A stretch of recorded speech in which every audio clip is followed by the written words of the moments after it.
Alright, another episode of Refining Entries, and in this one, we will take a look at the month of April on GBP AUD on this 2022 a year of trading. So we had 5.1% for April. Also, I would say fairly messy month, just as March. March was terrible, but April a little bit better. But you will notice that we had quite a few positions, but only two of them were successful, like fully successful. One I will show you was a very risky one, and then a few of them are kind of closer to break even, and then two losses as well. So let's go ahead and let's go through these trades. First one is a loss. It's a fairly beautiful entry. I believe by now you can already say what's going on here. Session high, session low, London, first few candlesticks, nothing too interesting. Here we had a break, rejection, back above, no closure above the EMA, so no entry here. Followed by another retest, rejection kinda, and then followed by this nice green bullish candle. First, it closed above the EMAs. Second, and it's fairly after the retest of the session low. Third, it's not quite touching, but it is super close, like 1-2 pips shy from the low, so it's acceptable. But after the moment you took the trade, basically the market reversed. No sign of mercy. Just straight down and got our stop loss order. So yeah, one of those trades. Nothing you can do about that. Next up, it's a winning trade. Fairly beautiful one as well. Session high, session low, London. We saw a rejection. We saw a breakout. Next rejection. So no a break retest continuation thing going on here. It's a break and rejection straight away. Next candle, kind of a retest. Once again, like a pip shy from the low. It's fairly acceptable when it's not that high.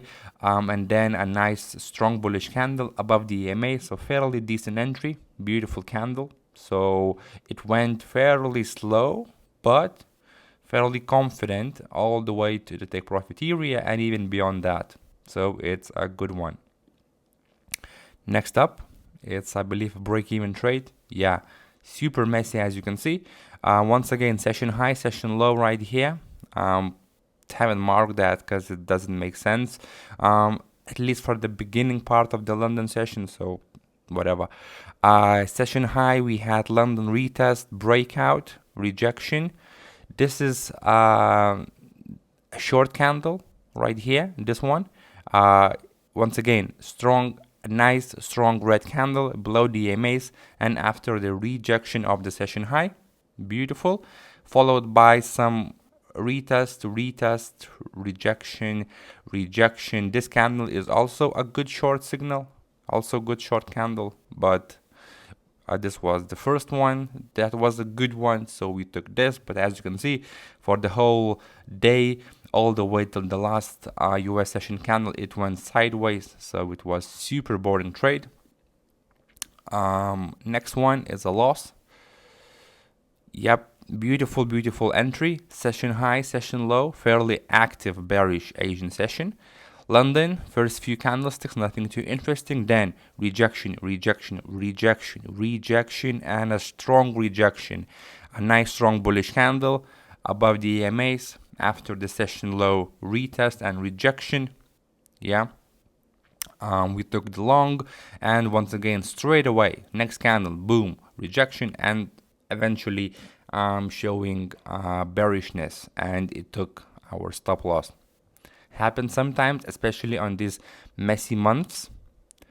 Next trade, a good one, and this is an important one, I believe. Yeah, this is an important one because usually I'm first of all, let's go through the trade. Session high, session low, London, nothing, rejection, breakout, followed by rejection, and it's a good long position, strong bullish candle above the EMAs, above the session low after the rejection. But the reason why it's important, this candle is a very big candle, and the main reason is that you may notice that my stop loss is not below the entry candle low, and the reason is because the stop loss was fairly way too big. It was like 60 pips or so, which is a lot for GBP AUD to go through, which means that my take profit will be like 300 something pips, which is a lot. And GBP AUD usually not will not go that much in one single trading session. Yeah, one single day. 300 pips is a lot. Like even 150 pips is a lot for the market to move when there are no major fundamental events.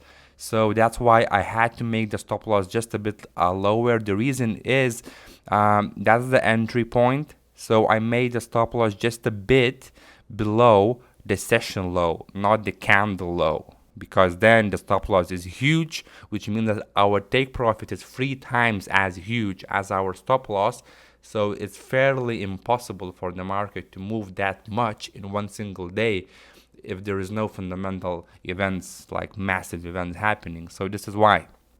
So keep this in mind. If you see a massive candlestick, which is a lot in pips, I mean, like visually, it may not look like something extraordinary, but when you measure it in pips, you will notice that this is like 80 pips or so.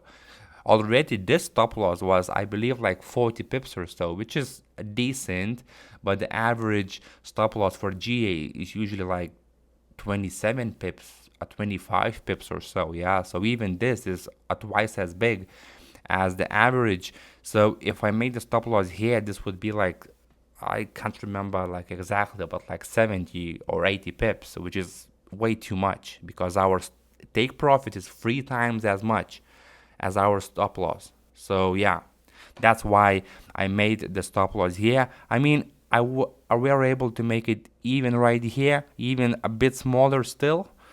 Yeah, but well, eventually it went up and even beyond that a bit. So it's a good trade. But if my stop loss would have been right here, then the market my take profit would be somewhere even here maybe. So that's a lot to ask for a currency pair, yeah? So always keep this in mind as well. It's a good lesson.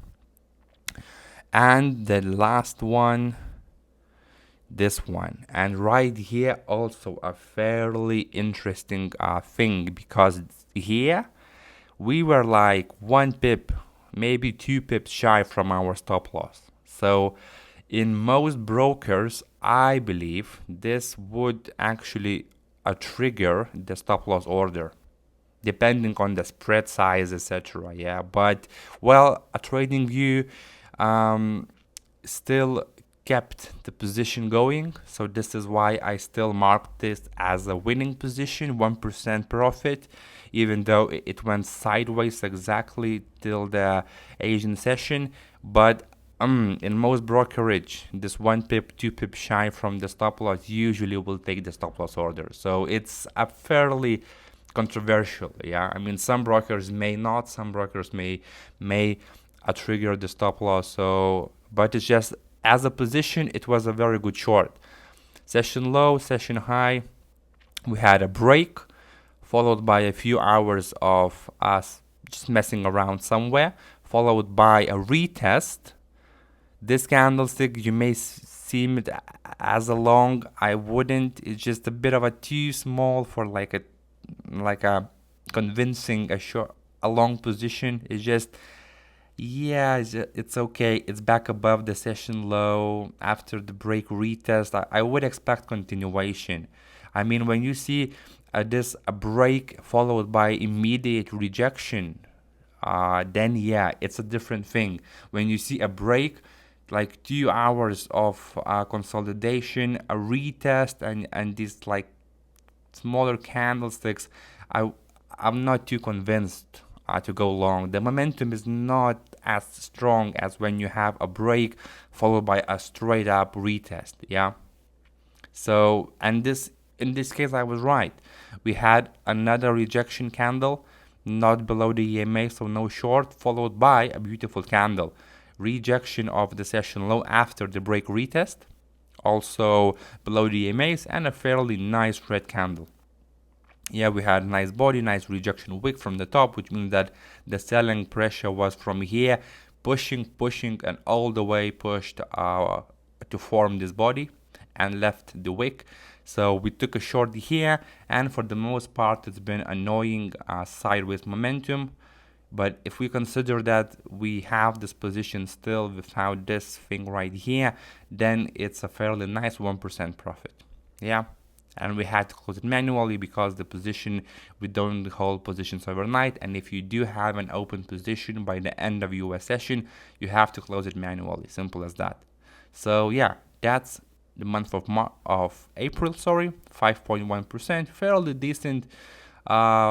So it's a fairly good average. Yeah, 5% a month. Yeah, it's good. We had, of course, better months and worse months. So yeah, that's another episode. Thank you guys for watching. Hopefully it's been beneficial. And by this episode, you should already have the clear understanding of the entries. Yeah, you should have. Now when you go and watch the next episodes, it should become boring for you, because when I click on a chart, you should be able to see like, okay, I know what happened here. I know what happened here. Yes, this is a rejection. Yes, it's a long. Yes, that's a short. Yes, there's no position, etc. Yeah, so it should start to become as clear as possible, and basically eventually you should, I believe that you will skip either the next episode or the next the one after the next episode. You will be like, okay, I just know all of that stuff, let me move to the next section, because that's my goal. So my goal is that you do not finish refining entries episodes, because eventually you will become bored and you will know exactly why I took the trade, why it's a good entry or not so good entry, but you know exactly why.